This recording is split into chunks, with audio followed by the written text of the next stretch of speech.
Good afternoon, everyone. It's a great pleasure to be back here at the Luncheon Club. I know last year I spoke. I don't even know why I'm introducing Brad. Just a young AD still, but truly a great honor here to be with Brad and you guys. Brad Keck is probably somebody you may not know, but we all benefit from what he does on a daily basis for our young people and especially football players in Stark County. He works for Rydell, one of the most trusted names in football equipment really across America. I've had the privilege of knowing Brad in two different chapters of my life. First as a football coach, director of football operations at Jackson, now as the athletic director at Fairless. When I was coaching, always looking for the newest technology, equipment, the kind of advancements that would give our players the safest, most competitive edge.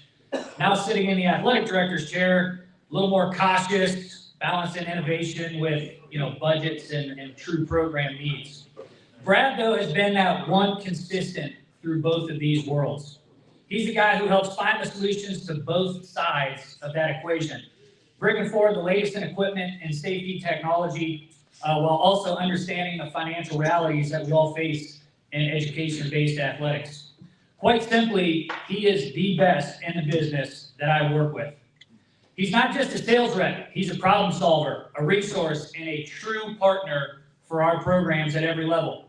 Whether it's making sure our athletes are protected with the best technology, working through last-minute orders, or simply just checking in to see how the season's going, Brad brings professionalism, honesty, and a genuine love for the sport to everything that he does. Rydell is synonymous with innovation and safety in football, and Brad embodies that same spirit. He spent years building relationships with coaches, athletic directors, and players across the state, always putting the needs of schools and student athletes first. And for many of you, there's kind of an interesting connection with Brad to football that runs even deeper really in our county. He's probably connected to one of our area's most respected football families, his grandfather, Scotty Morrison, a man who definitely has given much to the sport, to coaching, and developing young people through the game of football, and a proud Fairless guy. That family connection, I think, just speaks volumes about where Brad's passion and values come from, a true football family through and through. So please join me in welcoming a man who represents the very best of our game's values, hard work, integrity, and dedication to the team, Mr. Brad Keck.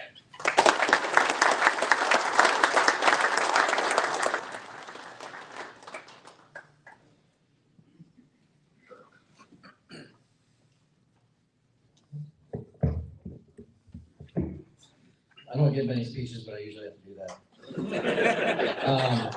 Thanks, Zach. I appreciate the introduction. Funny you bring that up about our different times working together at Jackson. Zach did a lot with the equipment, made a lot of decisions on what they need, and pushed for the better technology, and was always looking for what's new and best for the kids. And we did a lot of business at Jackson, obviously, still do.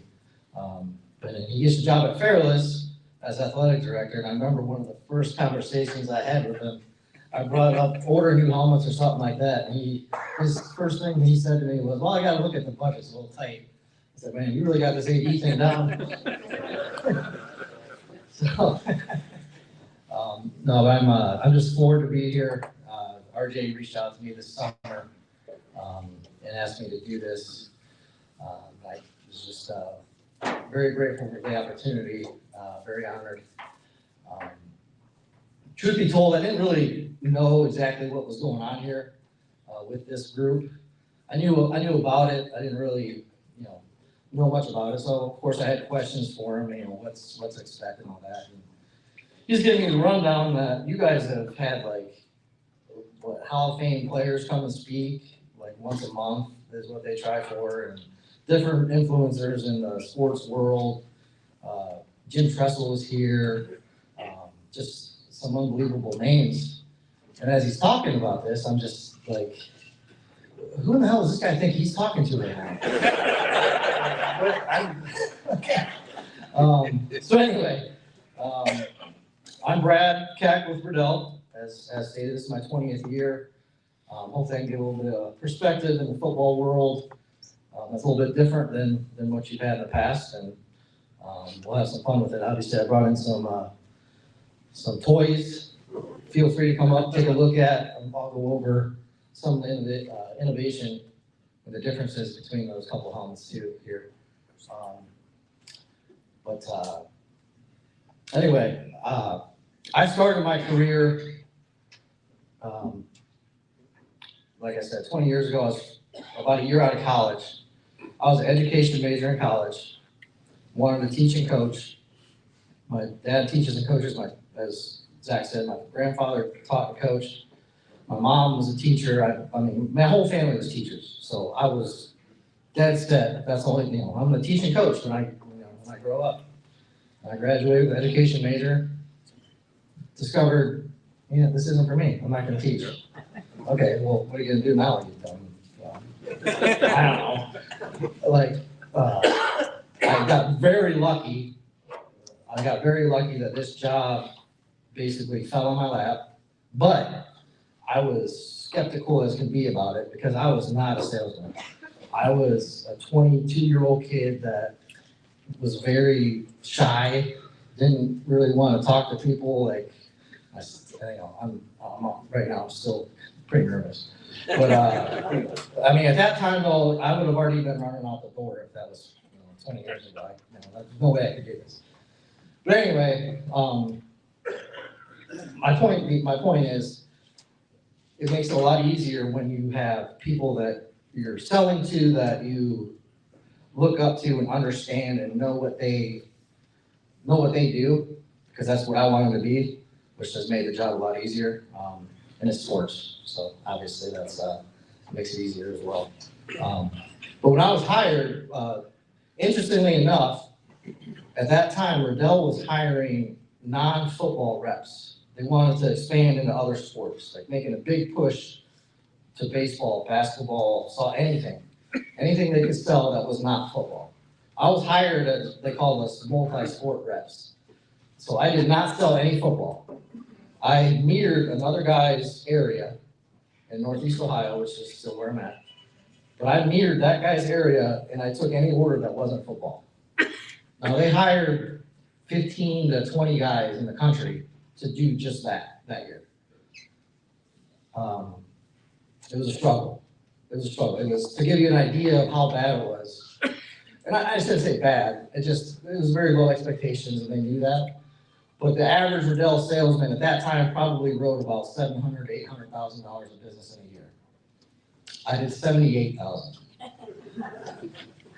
So, but the funny thing is that was good. They kept two of those guys after, it wasn't even a year. After about a year though, they kept two of us on because we were the two best. So that $78,000 was like, as you can tell, expectations were pretty low. I'm not, I don't even know why they even started that in the first place, but here I am, so. But that's how I got my start. So I proved myself, definitely went out of my comfort zone, and it worked out. Now, from then on, they gave me a little territory, obviously, where I was doing football and everything. A lot of small schools that some other sales reps didn't want to, other reps had to give up a little bit of territory, and they weren't giving up, like, McKinley or Jackson High School. Like I was getting some little tiny other schools that, weren't really doing a lot of business with Riddell at the time. So it wasn't like a cakewalk to start. So, I had one, it was a pretty big obstacle the first year, selling everything but football. The next year was, prove yourself in schools that really aren't very big Riddell customers. So to give you a little bit of backstory to that and how it relates to Stark County too, at that time, one of our major competitors was a company that doesn't exist anymore, but it's called Ace Reconditioners. Some of you might know that name. Ace's main salesman in Northeast Ohio was Ed Glass. So, a lot of you probably know that name too. Guys won state titles at Warren Harding. Obviously coached at Hoover, got a lot of tie, So anyway, that was one of my main competitors, especially in Stark County. So I mean, it was tough. I mean, I was just a young kid, no one knew of me, so I really had to prove myself any chance I could get. I go into a school, can you give me can I do your mouth guards? Can I do your t-shirts or something, just to get in the door and do something? So it was a little rough at first, but I mean, again, I did enough. I kept proving myself, kept building the territory a little bit more and more. Different guys leave, different Riddell guys leave. Some of my buddies, they get different jobs, they get promoted, whatever. Riddell ended up buying Ace Reconditioners about 10 years ago, 11, probably more than that, 12, 13 years ago. So that was, and Ed retired. So a lot of different things happened there, but, there's a lot of fighting through adversity to get to the point where I really started to feel comfortable with what I do. And again, I had no lick of business marketing classes in college at all. It's just learning on the fly, and it's really, everybody, it's about connecting with people. I go by, you treat people the right way, and good things will happen, and that's the way I've always done it.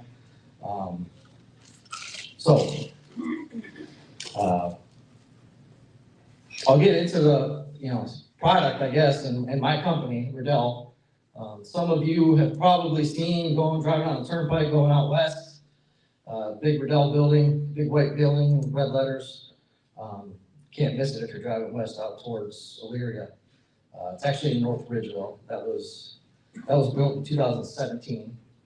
That is our main manufacturing facility. So any new helmet Riddell makes that is for Pee-wees up through NFL comes out of that facility. That is our main reconditioning facility. What I mean by that, after football season, so football season ends in now some schools in late October, November, December. What I've been doing the last 2 months is going around and collecting all the equipment that goes in for reconditioning. And that's a big part of our business. There's a recertification process, specifically with helmets. There's a lot of regulations to go by as far as helmets are concerned. Obviously, a lot of eyes on safety nowadays. So we also do we recondition shoulder pads. We sell shoulder pads. Riddell makes a lot of different things for football outside of helmets. Everybody knows we make helmets. That's always going to be our number one. When you talk about innovation, whatever we can do with helmets first is going to be is always going to be at top of the list. But yeah, I mean, I sell uniforms. Riddell is still really going after the apparel business more and more. Like so we sell uniforms. Fairless High School has our uniforms. There's a couple other local schools and all over that has our uniforms. It's a lot cheaper than the Nike logo.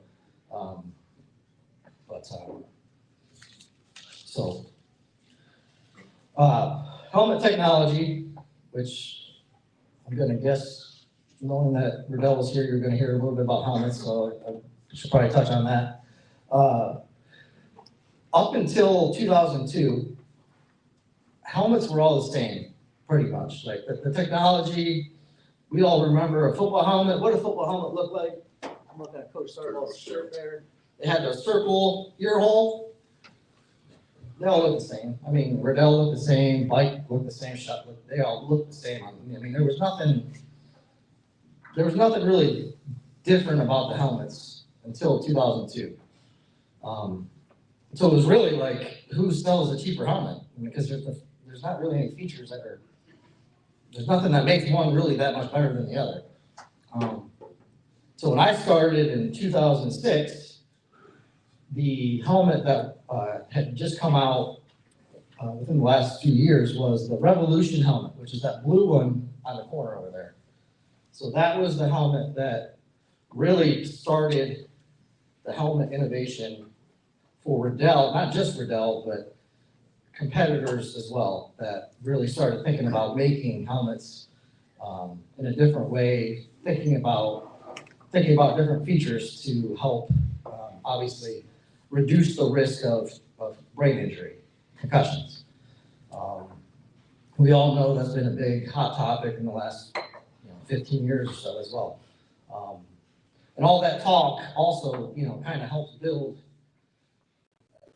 It's good and it helps, it really helps with our sales pitches when we have new stuff because it is out there a lot.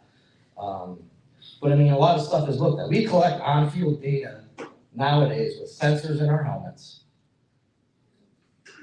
that give coaches and athletic directors a look at what exactly impacts that kid is taking on the field in practicing games. The location of the impact, the severity of every impact. We've had this type of technology on the field since about 2004. And I bring that up because it's important. That's how we design new helmets. You know, that goes into our R&D and on-field data that actually goes into that, which is really cool. I mean, that's kind of like the main thing that I would say, you know, why is your product the best? That fact right there is probably like no one else can say that. Which is pretty cool. So like that red helmet there, that actually has a sensor pad in it. So you guys, when this is over, whatever, feel free to come up, touch, and whatever, come look at it. But anyway, I'm going all over the place here. But back to the blue helmet. The reason why that blue helmet was important is the revolution, if you look at it, the side of it comes down to the cheeks a little bit further, called the mandible. We're taught to say the mandible region of the helmet is strengthened because of that. So that was the very first helmet shell ever created that was different than a traditional helmet. And then after that, other companies started making it like that, and then it was on. Then it's like, okay, what's the next thing gonna be? What's the next thing gonna be? The next thing was then, after that, we have what's called a quick release system in our helmets. What that means is, everybody in here knows with a helmet, to get the face mask on and off, you have to use a screwdriver, right?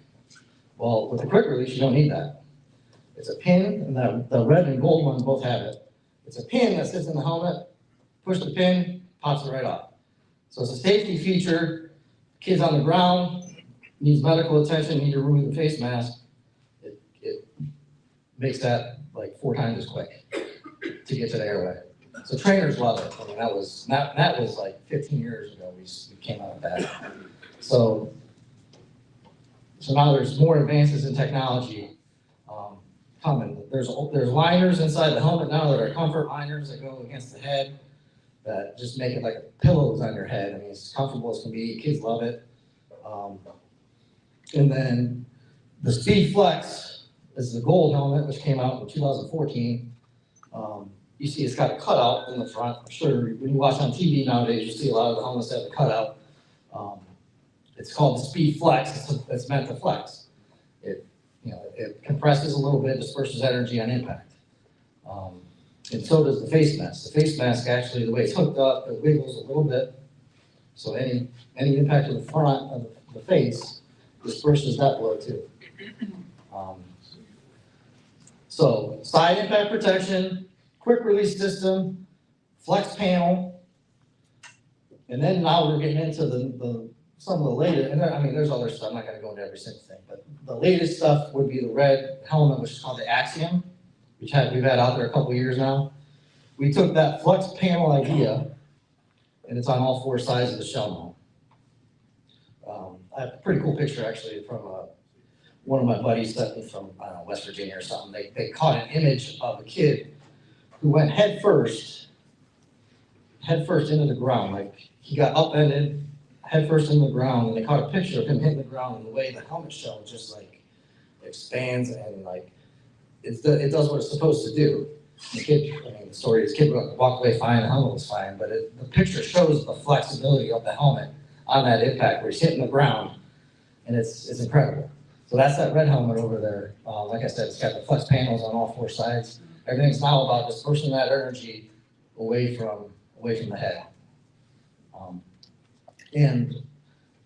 That one is equipped with the sensors that track on-field data as well. That schools can use, and we have getting more and more schools on board with using that part of that feature of the helmet too.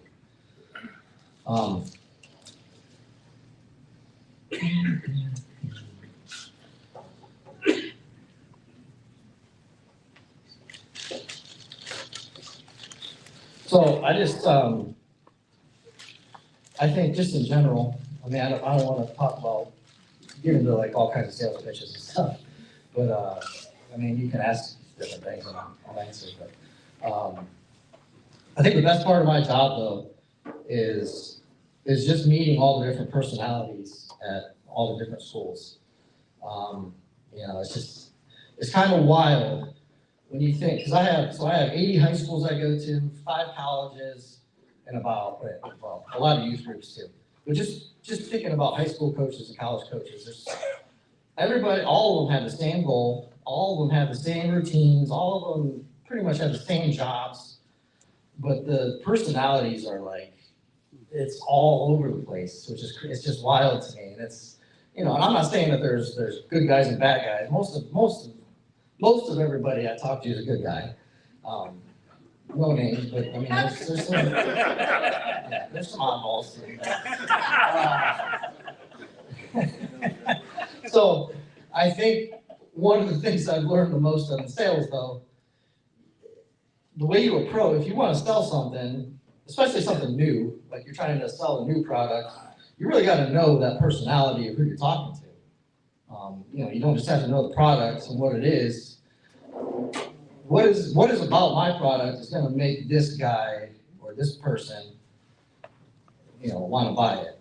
You know, what based on his or her, you know, preferences or what I know that they like or how they are. You know, some people take a long time to make decisions. Some people, you know, here, this is what we're going to do. We're going to go with it that way. It's done. So going into it, I need to know, like, be ready for that kind of thing. And I'm grateful for the opportunities I've had to meet so many different guys, so many different coaches. You know, I've done, you know, I've had business with guys, Tom McDaniels, Keith Wakefield, Lowell Kleinfelter, AJ Starbaugh.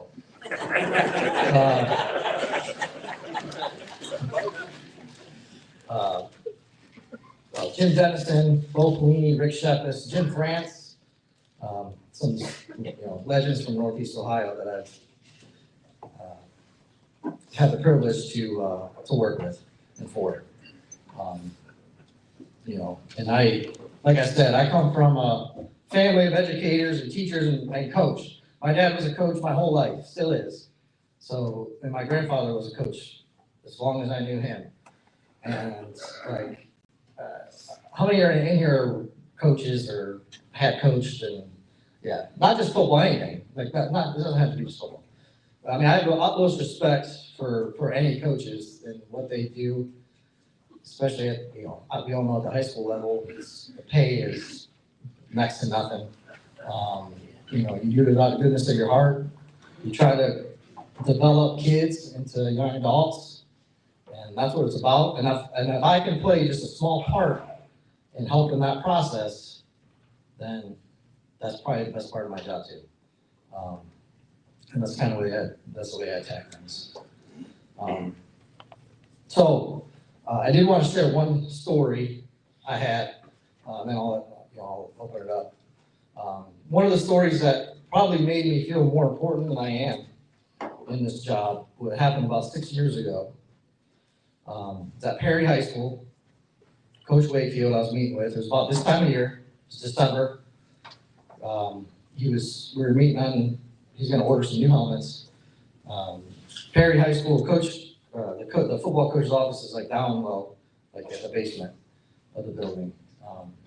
So I had this meeting with Coach Wakefield, we're talking about stuff, and all of a sudden he gets a call from the athletic secretary. And she says, "Hey coach, I got someone here to talk to you.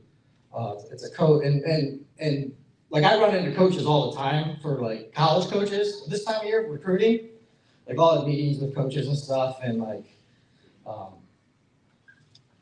and I'll have to adjust my schedule just because, oh, I'm sorry, this coach from Toledo showed up, so, you know, I'm always put on the back burner Okay, whatever, I get it. I understand. So anyway, this story is different because the athletic secretary calls out and says, Brian Hartline of Ohio State is here to talk to you. And he's like, well, I didn't have an appointment with him. And I'm just sitting there like, and she says, well, he said he texted you. And he said, oh, he didn't text me. He's getting like pissed. Oh my God, like he's gonna, like, so anyway, he's like, okay, send him down. So I'm just sitting there like, holy crap. I'm like easily like starstruck. Like, I mean, he's like the best, he was already by that time like the best college football recruiter. Like he was getting very well known for what he did. Ohio State just came off of the Big Ten championship game and we're going to the college football playoff to play Clemson that year. It was 2019. So anyway, I got all kinds of thoughts going through my head, like what's about to happen. So Hartline gets down to the coach's office and Wakefield just puts his hand up like this. So he makes Hartline wait in the hallway while him and I finish his helmet order. And I'm just like, I'm talking, I can't help but just keep looking out there. Did he leave? No, he stayed, but I was floored that that was, I was being put in front of the Ohio State football coach. But it was all good. We finished our meeting, and I got to meet him, and he was laughing about it. And I actually saw Hartline last spring we always set up at an exhibit at one of the coaches' clinics Ohio State puts on, and I saw Hartline and I said, hey, you remember that time? And he was like, oh yeah, that didn't surprise me one bit. It sure surprised me. But yeah. So that's pretty much all I got. I'm not quite sure what you guys were expecting, so feel free to ask.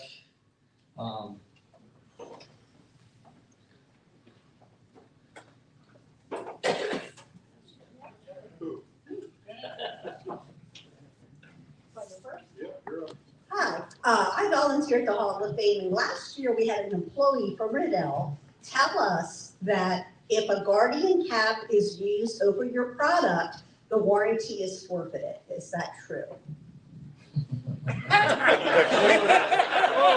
Coming out with the big hitter first. Okay. I should have been more prepared.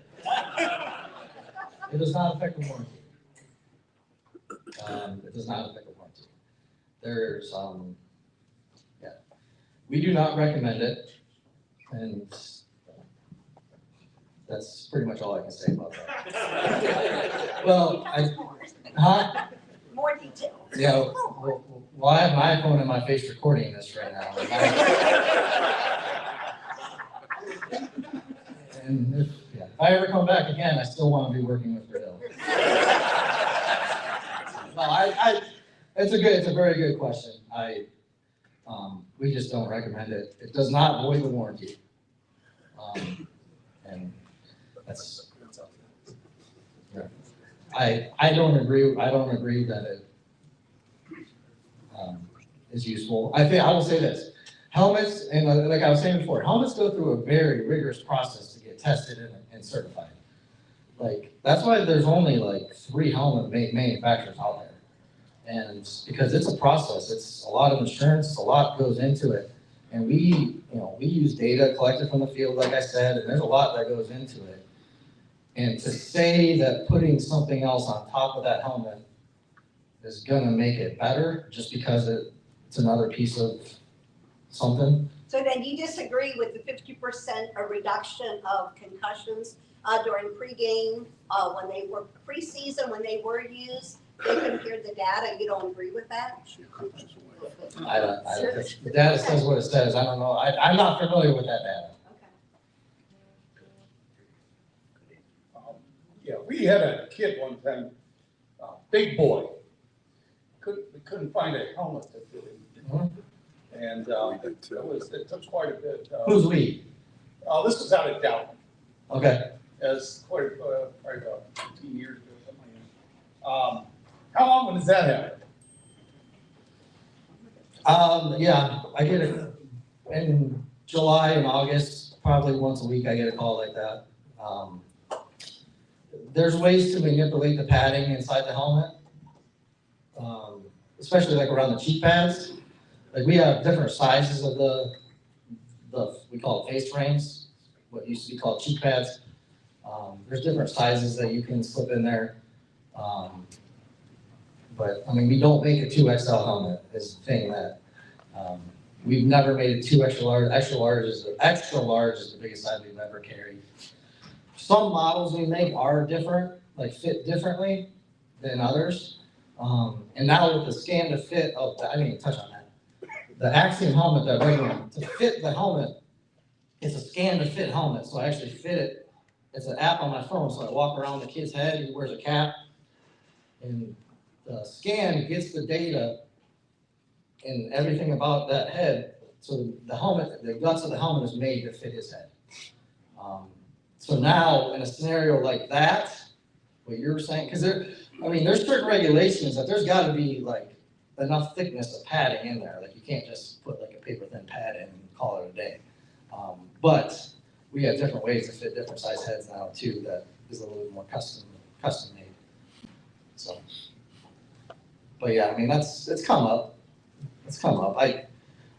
I've fit some pretty large heads that, I mean, it's, bring out the Vaseline maybe and get it. How much do your helmets cost, and what's it cost to refurbish? Typically, a typical helmet, Speed Flex helmet, which is probably still the main one sold in the high school level, is about $420. The Axiom, the red one there, the custom one, which is the scan to fit, and it's got the sensor inside it, you're looking at about $750. And there's NFL guys that wear what's called precision fit. We've had precision fit for years. It's a scan to fit also, but it's like, that one has different pads that the size pad depends on where it goes here, what size pad goes here or here.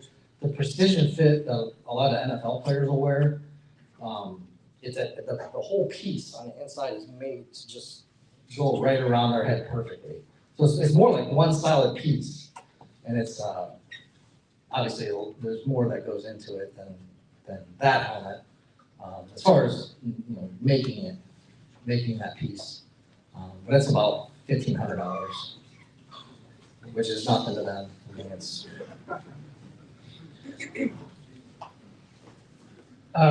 You haven't talked about the other pieces of equipment that you do with players, i.e. shoulder pads, side pads, whatever. Mhm. And particularly equipment to protect the knees. It seems like we're losing a lot of knees, and maybe we need to improve that technology. I don't know. Yeah, so I'll start with the knee pad thing first. Knee pads, and it's kind of crazy. It's like they have to have the knee pads, but the ones that we make, the ones that other people make now, I mean, they're like microscopic. Like they're this small. And there's like they make them the size that are just enough to get away with. Like because kids want stuff, players want stuff, not just kids, but like NFL, college, they want the lightest stuff possible. Because they don't want, the lighter they are, they think the faster they'll run, whatever. So there's no regulation, I don't think, it's on knee pads, like size or what they have to have. They just have to have something there. And whether that's right or not, but really the innovation with knee pads, who can make it light and fit there. Like there's not really a whole lot that goes into that. The other thing too is like uniform companies. If you look at a pant that's made nowadays, you know how you have to have the pocket for the pad, the leg pad. The pocket for the pants now, the pocket is like that big. I mean, it's just the way it is. And there's a lot of it's a big knee pads is a big deal with officials.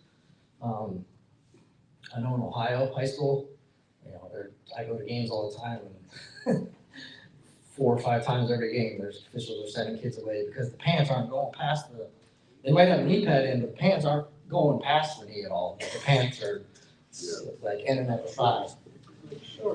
Yeah, right. So I don't even know what the college rule is, because I don't even think they wear them. Yeah, and it's, I don't know. It seems like football has become progressively more violent, the game itself. Has anybody ever studied the relationship between this technology and the violence of the game? Mhm. And if, as technology improving, the incidence, reducing the incidence of injuries? And the reason I bring that up, particularly the helmet, I was talking to a rugby player the other day. He says, if you want to cut down on the incidence of injuries in football, take away the helmet. And it sounds counterintuitive, but maybe there's something to that. Has anybody ever started that? I think the emphasis, and Coach Sarble here, you'll know more than anybody. I think there's been a big emphasis on technique in the last 15 years in the game, starting at the grassroots levels, youth league, high school. You know, some of the rule changes obviously mandate that. Like, I mean, you're going to get a flag, and you're going to get penalized for doing certain things. But I see a lot better behaviors and techniques taught at the younger levels, the high school levels especially. And I know for a fact, high schools put a lot of emphasis on that. They're not practicing, they don't practice, I'm pretty confident I can say that, like, they're not practicing like they used to in August and during the week of a game. Like, they're not going after it like really super hard anymore. You know, so there's a lot of times coaches question, you know, should we go harder? Should we tone it back? I mean, there's a big thought process now to, you know, keeping your head up when you hit, like teaching techniques, tackling techniques. There's different there's like the rugby style tackling now that they just taught. So I actually believe that there's a lot that's transpired to help the game be less violent. Now I know on TV, you know, on Saturday games, you guys get taken out all the time, and if anything, I think there's a lot more leg injuries probably, just because everybody's being taught to go lower. But I mean, it's going to be a violent game. I mean, we all know that. It's never going to be perfect. It's all about reducing the risk of injury. I hope helmets never go away.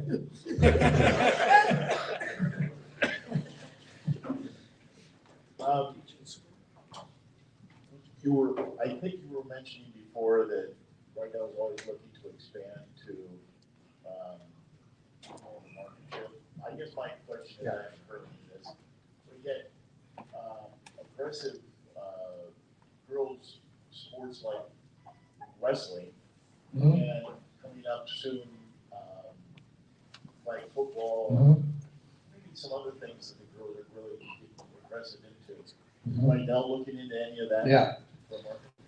In fact, we hired a few female flag football reps, because there's some states that have already been really big into flag football. So they've hired specific reps for that arena that just will call on flag football. So kind of, yeah, and so kind of like when I was hired just to do the multi-sport thing, they're actually starting to look at that type of hiring process too for specific advancement or enhancement, a wider range of products to sell. Because we have it, I mean, we have access to all that kind of stuff. It's just a matter of, you know, for me, I call on 80 high schools, 5 colleges, and about 100 youth groups that are all looking at me for their football equipment. And I'll be honest, like I just don't have time to go chasing every softball coach or basketball coach. Like it's just not feasible. So I think in ways, there probably is a need for more sales force in that regard, if they really wanna attack that like they want to. I don't know. But that's the issue. I think it's just, the focus, just because we're always focused on, and as we should be, we're focused on football and being the leader in helmet technology and leader in the football field. We say we wanna, but yeah, we do have the flag football thing, the girls flag football, like there's people being hired just to call on those type of leagues and stuff. A 2-point question is, I'm sure you have a lot of engineers and chemists and et cetera, staff on Riddell, but what is the material of helmets being made? And what is the life expectancy of the helmet? Good question. So the helmet shell is plastic. It's a polycarbonate plastic. Shell life is 10 years. So the governing body of everything is NOC, NOC, NOC, every piece of equipment has to live up to NOC standards. So the NOC rule is a helmet can't go past 10 years of service. I get coaches, so there's date, like you'll even see on the back of these, there's dates. Every helmet's got a date. It's embedded inside the shell too. So, I mean, you can't just take a sticker off and, oh, what's this one? Like, it's actually in the shell on the inside too. So when it gets reconditioned, recertified, it comes back recertified for 2026, and then it says initial season 2024 or something, whatever it's from. So it's identified how old that helmet is. So that's that's a lot of why the reconditioning process is put in place. To make sure that something's not out there that shouldn't be.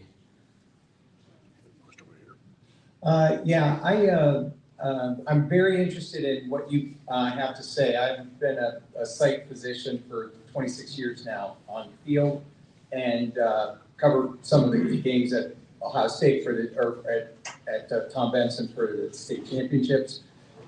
What I'm curious about is, like, you have the fancy stuff. So I'll go to these conferences and you have the top stuff where you're getting your data. You're getting your data from, like, colleges that are willing to invest the money and pros that are willing to invest the money. Does the data that you see out of those helmets translate to decreased, that helmet particularly decreasing the amount of force that person undertakes? Is that pretty compelling data for you guys? Because you should be able to harvest that data. You mean, are you saying like they're, like the say, players are say learning? your Axiom, they're being used at the pro and high collegiate level. You're generating this data. Are you able to show like decreased reduction in like typical hit, or do you think it's more because the coaches are point of emphasis teaching them how to tackle, or is it a combination of both? Okay, you're saying in general, do you Yes, see a yes, lower? yes. Yes, me, myself, am I looking at that data overall? No, but I'm pretty sure that we do have people that look at that. And it is used, it is there to be used for that reason, is to be a coaching tool so that coaches know how many head impacts their team is taking on a given week, on Tuesdays, on Wednesdays, on Fridays, Saturdays, and it says, it also points out like where on the helmet, because obviously the top of your head, that's a problem if you're getting a lot to the top. Yeah. It is being used, like that data is being used. So it's being harvested. The Yes. second question that I had is, how do you, like, you have budgets, like, I don't, like the smaller schools here, they can't afford a $900 or $800 helmet. How do you work that into how you sell something, and as opposed to as a helmet, like, because the athletic directors have a role and the coaches have a role. Sure, yeah. It's definitely not something, I try to be as creative as possible. One of the avenues is that nowadays, parents are more and more okay with saying, hey, we're just gonna buy this for our kid.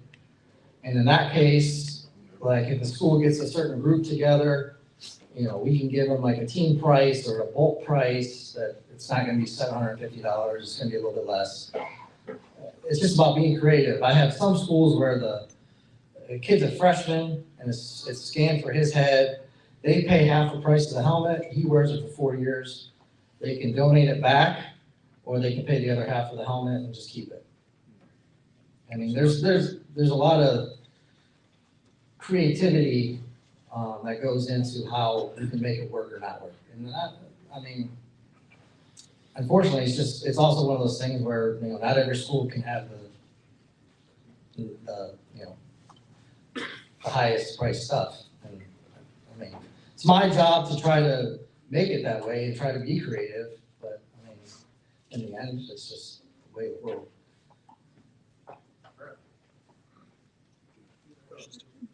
Okay, I have a twofold question. Number one, you mentioned you have some competitors. What percentage of the pro, college, and high school penetration do you have? That's my first question. Second question is the soft helmets that some of the pros are wearing over the helmet. Yeah, that's what she was asking about. Sorry about that. No, it's fine. I knew I should have looked at this. Our marketing team has that number of what you're asking about as far as market share. So I'm gonna go low, just so I don't NFL is about 60% or higher. I'm pretty sure it's higher than 60%. College is like 75% or more, at the Division I level. We don't have numbers for all Division II, Division III, what they use and stuff like that, but it's very high. High school, I don't think we have numbers on that. It's very high. It's very high. I mean, and I'm saying that like, there's 3 or 4 other helmet makers out there. We own, at the high school level, I would venture to guess, we're close to 50% across the board. And that's considering, you know, there's more, 3 or 4 more of those manufacturers. And I'm probably even selling short a little bit. So players have a lot of different hairstyles, dreadlocks and whatnot. How does that factor into the design of the helmet for that particular player? That's a good question. Yes, because I've seen, hairstyles is all over the place nowadays. Really, the scan to fit one, you know, when I sit the kid down, he has to wear like a compression hood over his head, so it compresses all his hair. Kind of like it simulates how you would wear a football helmet. So for one, I tell him, you know, you have to have your hairstyle the way it's gonna be when you play.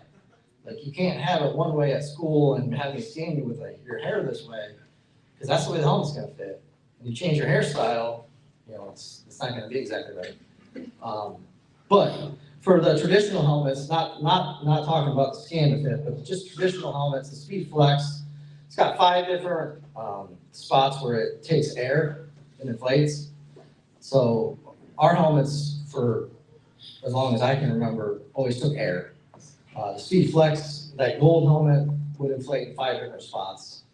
So you have that flexibility to put some here, put some there, take some out of here, which usually fixes that problem with the different hairstyles. But, I mean, the kid changes his hair drastically from 1 month to the next, or whatever, it's gonna make a difference, so. When I played, we had that big bulky white helmet that had the shell down the middle. And that thing was so heavy, we had, they gave them to us 2 or 3 days before we actually started practicing to wear them. How much does one of these helmets weigh? And number 2, how do they fit the microphones in the helmets now where you hear them trying to get the information from the coach? Yeah.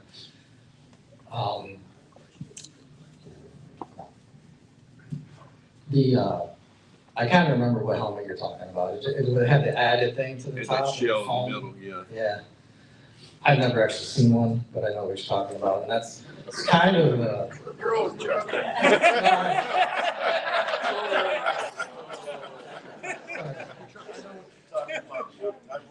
They switched them out from the leather. my apologies. To answer the other part of your question, I have not seen that either, installing the speakers in the helmet. Yeah, lots of times you'll see them doing like That's up this, to the they're trying to equipment. hear. That's up to the equipment people at the school or team. From what I understand, it's a pain. The only time I've really had any kind of dealings with it, because the colleges I have are smaller. I have, Youngstown State's my biggest college, and typically their level doesn't use it, but they played, Michigan State this year and someone else last year so when they play Division I school, they were able to use it. So they were able to use it a game or two. And the wild thing that you don't think about with that is you have to have kids that have two different helmets available at any time. Because, only one can be on the offense out there at once. Well, the backup quarterback needs one. But on defense, so your starting linebacker, or you pick a linebacker that has one. Okay, he goes down, he's out for a play. But you don't want his backup to have that. You want the other starting linebacker to have it. So that kid can't wear his while the other kid's on the field. Wow. But he has to have another helmet ready for when that kid does go down.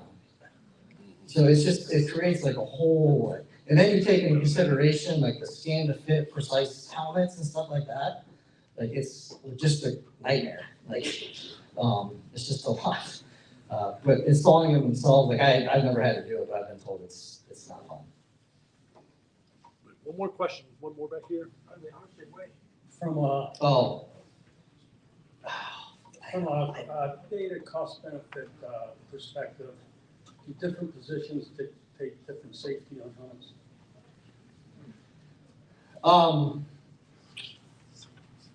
Yes and no. We just came out with helmets for the elite level, Division I college, NFL. Basically, we have an Axiom version of the Axiom helmet, like that red one.